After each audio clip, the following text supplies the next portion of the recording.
السلام علیکم. محمد اظہر صدیق اپنے اسپیشل پروگرام کے ساتھ حاضر خدمت ہے. سپریم جوڈیشل کونسل کے سیکٹری کے لیے کمیٹی تشکیل. اب یہ کیا ہونے جا رہا ہے؟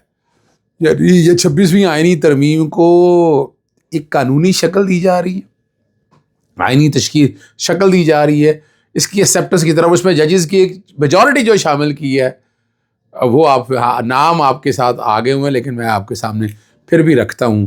اور اس کا مقصد کیا؟ مقصد بڑا کلیئر آ گیا. لا اینڈ جسٹس کمیشن کے سیکٹری کے لیے وہ چیز تھی، پہلے بھی چیف جسٹس کے پاس اختیار تھا، چیف جسٹس جانتے تھے. اب یہ کمیٹی بنانے کا مقصد کیا ہے ذرا سمجھیے گا. یہ بڑی گہری ایک کوشش ہے. چلیں وہ اس پہ گفتگو. سندھ ہائی کورٹ کے 12 ججز کے نام، وہ میں نے کیا کرنا ہے، میرٹ کیا نہیں ہے، وہ ہمیں سمجھ آ گیا سارا کچھ کیا ہونے جا رہا ہے. اور عمران خان صاحب نے جو مذاکرات ختم کرنے کے لیے کہہ دیا ہے اس پہ تفصیلی بات کریں گے. شیر افضل مروت کو بطور صفائی وکیل پیش کرنے سے منع روکتے جیل انتظامیہ اور عدالت کو آگاہ کیا ہے. لاہور ہائی کورٹ کے 49 نام 12 کے نام کے قریب ججز لانے ہیں، اور 12 اتنے 49 میں سے تو شرمندگی کا باعث ہے. ابھی پہلے ایسا نہیں ہوتا تھا.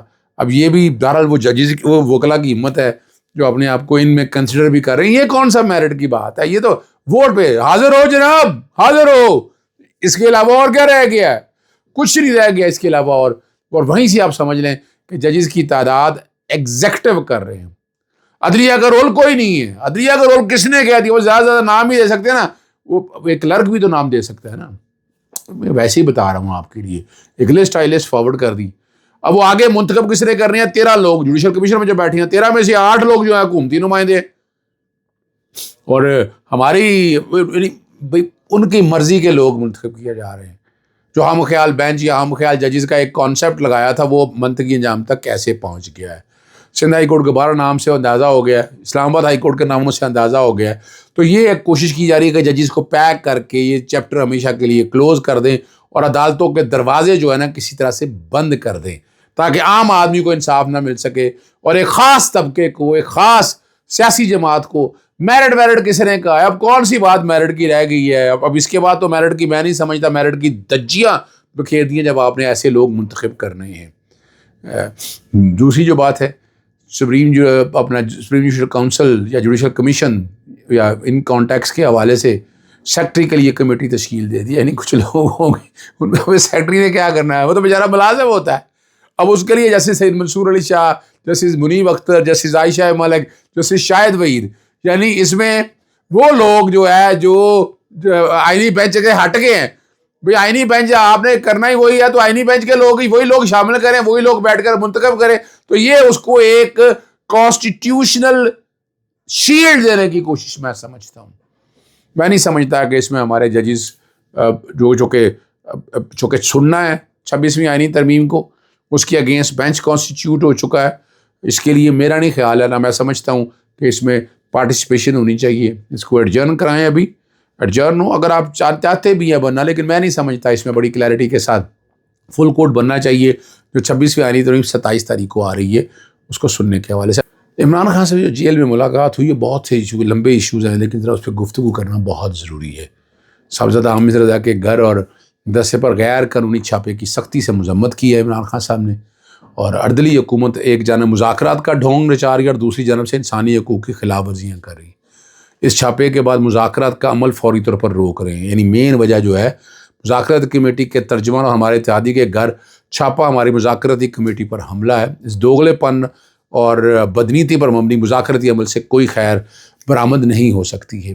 اور انہوں نے عمران خان صاحب نے کہا میں نے اپنی جماعت کو ہدایات جاری کر دی ہیں کہ تمام سیاسی جماعتوں کو پاکستان میں قانون کی حکمرانی، جمہوریت کی بقا اور انسانی حقوق کی پاسداری کی خاطر اعتماد ملے.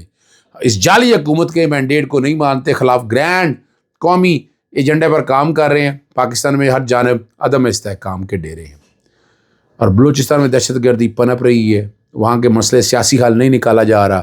بلوچ گمشدہ افراد جو ہیں، یعنی اس کے کانٹیکس میں مسئلہ بہت سنجیدہ ہے، جس کے مطابق جس کے لیے مارنگ بلوچ اپنی آواز بلند کر رہی ہے. بلوچستان والا حال اب پورے ملک کا ہے. تحریک انصاف کے کئی کارکنان لاپتہ ہیں، اور آپ کو پتہ ہے لاپتہ کمیشن کے حوالے سے کہا ہے.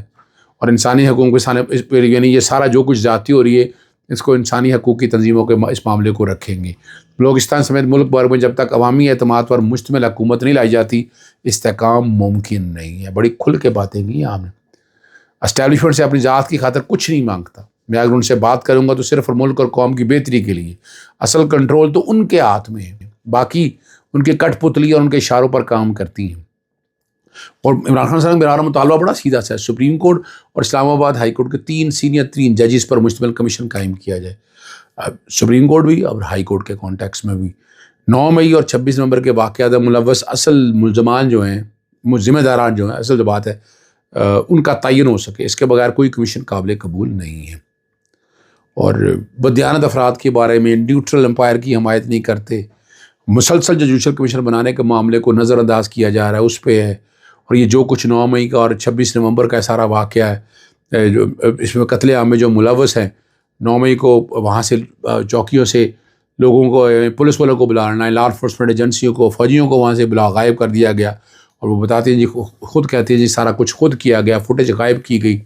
اور 26 نومبر کو کم از کم 14 لوگ جو ہے شہید کر دیے گئے، اور بے گناہ لوگوں کو جیلوں میں ڈالا گیا۔ دوسرے چکروں کے عدالت کے کوئی سنوائی نہیں ہو رہی۔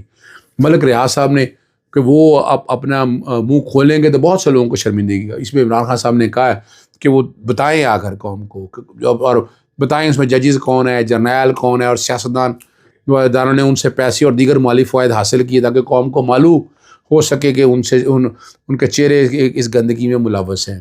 اور کہتے ہیں یہ سارا جو کچھ بھی کیا ہے نا، یہ القادر ٹرسٹ میں جو تنقید کر رہے ہیں کتنے دودھ کے دلے ہیں دنیا کو معلوم ہو جائے گا، اب یہ بڑی بات ہے۔ اوورسیز پاکستانی گورنر کا پیغام ہے، اس حکومت کی ترسیلات دینا بند کر دیں، ان کے ہاتھ خون سے رنگے مترادف ہے، یہ حکومت اپنی شاعریوں کے قتل عام میں ملوث ہے، لہٰذا ان کی ترسیلات بھیجنے کا سختی سے بائیک آؤٹ کریں۔ یہ عمران خان صاحب نے ساری جو گفتگو ہے وہ ساری کی ہے۔ شیر افضل مروت کے بارے میں نے آپ کو پہلے بتا دیا، روک دی ہے کہ اس پہ گفتگو کوئی نہیں ہو گیا، میرا وکیل نہیں ہے، نہ جیل میں آنے دیا جائے نہ داخل ہونے دیا جائے۔ قومی اسمبلی میں جو پیکا ایکٹ کی جو ترامیم ہے وہ پاس، متنازع بل جو منظور کر لیا۔ وفاقی وزیر جو ہے رانا تنویر نے پیش کیا، ایک نئی شک AK شامل کی گئی ہے، social media protection and regulatory authority قائم کی جائے گی جو سوشل میڈیا پلیٹ فارمز کی ریگولیٹ کرنے اور سہولت فراہم کرنے کے لیے۔ Prevention of electronic crime act, یعنی یہ جو بنیادی طور پر میں نہیں سمجھتا اس کا اختیار ہے، یہ ریگولیٹری اتھارٹی اگر بننی بھی ہے تو اس کے لیے قانون سازی آپ کو لگے، لیکن قانون سازی آپ نے جو کی ہے یہ چیلنج ہوگی آپ، اور وہ کہہ رہے ہیں کہ اس کا مقصد جو ہے سوشل میڈیا کے تحفظ اور ان کے حقوق کو یقینی بنائے گی۔ ابھی تک کیا تحفظ اور یہ حقوق کو یقینی بنایا ہے، یہ بھی ہم سمجھنا چاہتے ہیں۔ سوشل میڈیا پلیٹ فارم کی رجسٹریشن، معیارات کے نفاذ اور خلاف ورزی میں تادیبی کارروائی کی مجاز ہوگی، ٹھیک ہے نا جی۔ اور آپ کو یاد ہونا چاہیے کہ عمران خان کے دور حکومت نے پیکا ایکٹ میں آرڈیننس کے ذریعے ترمیم لگائی تھی، مسلم لیگ نون اور پیپلز پارٹی اسلام آباد ہائی کورٹ میں درخواست دائر پہنچ گئی تھی۔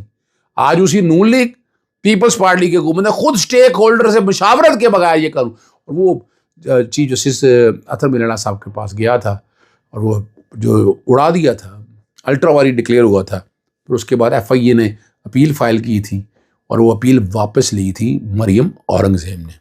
اور اسلام آباد ہائی کورٹ کے جو لوکل محکمے اس میں دوسرے صوبوں سے بھرتیاں روکنے کی درخواست پر سماعت کے دوران جسٹس محسن اختر کیانی نے ریمارکس دیا کہ پارلیمان نے یہ مسئلہ حل کرنے کے لیے کوئی قانون سازی نہیں کی، کوئی بعید نہیں کہ آئینی ترمیم کر کے کوئٹہ والا معاملہ طے کر دیا، ہو سکتا ہے 27ویں آئینی ترمیم لا کر یہ معاملہ حل کر دیا جائے، ویسے 26ویں آئینی ترمیم اس سے متعلق کچھ نہیں کیا گیا، اس وقت اس طرف دھیان ہی نہیں ہوگا، ٹھیک ہے نا جی۔ اور عمران خان صاحب سے ملنے کے لیے میری ملاقات ہوئی نہیں ہے، بار بار میں کیا کہوں، میں لکھتا ہوں، میں ایک درخواست اب دوبارہ پھر لکھوں گا ان کو، اور اسلام آباد ہائی کورٹ میں دوبارہ جاؤں گا۔ اور عمران خان نے اردلی بولا تھا، اور لیکن ہم سارا دیکھتے ہیں یہاں محسن نقوی کے بارے میں جو حالات ہیں سارے وہ آپ لوگوں کے سامنے، کس سے ملے، کیا ہوا، میں ان میں نہیں جانا چاہتا کہ کن لوگوں سے ملاقاتیں ہوئی، وہ سارا کچھ ریکارڈ کے اوپر موجود ہے۔ لیکن وائس آف امریکہ کے چینل کی رپورٹ کے مطابق واشنگٹن DC کانگریس کی عمارت کے اندر کچھ ریپبلک اور ڈیموکریٹک اراکین نے نومبر میں ڈی چوک اسلام آباد میں پیش آنے واقعات پر بریفنگ دی گئی۔ ایمنسٹی انٹرنیشنل کے نمائندے بھی شامل تھے اور اس کا موضوع تھا پاکستان میں انسانی حقوق کا بحران۔ پاکستان کے وزارت خارجہ کے ترجمان نے جو ہے نا امریکی صدر ڈونلڈ ٹرمپ کی تقریبی حلفبرداری میں وزیر داخلہ محسن نقوی کی شرکت اور ملاقاتوں کا علم نہیں، دورہ وزارت خارجہ کے ذریعے نہیں ہوا، اور وہ کہہ رہے ہیں اس کے لیے کوئی رابطہ بھی کرنا ہے تو وزارت داخلہ سے رابطہ کرے. وزارت یعنی اصول میں نے پہلے دن بھی کہا تھا کہ یہ وزارت خارجہ کا کام ہے، وزارت خارجہ کو کرنا چاہیے، پر نہیں ہوا. یہ سارا کچھ آپ دیکھ رہے ہیں، آپ اسے خود اندازہ لگا سکتے ہیں کہ حالات کس سمت میں جا رہے ہیں اور ان کا الٹیمیٹلی انجام کیا ہونا ہے. اجازت چاہتا ہوں. السلام علیکم. اللہ حافظ. پاکستان زندہ باد.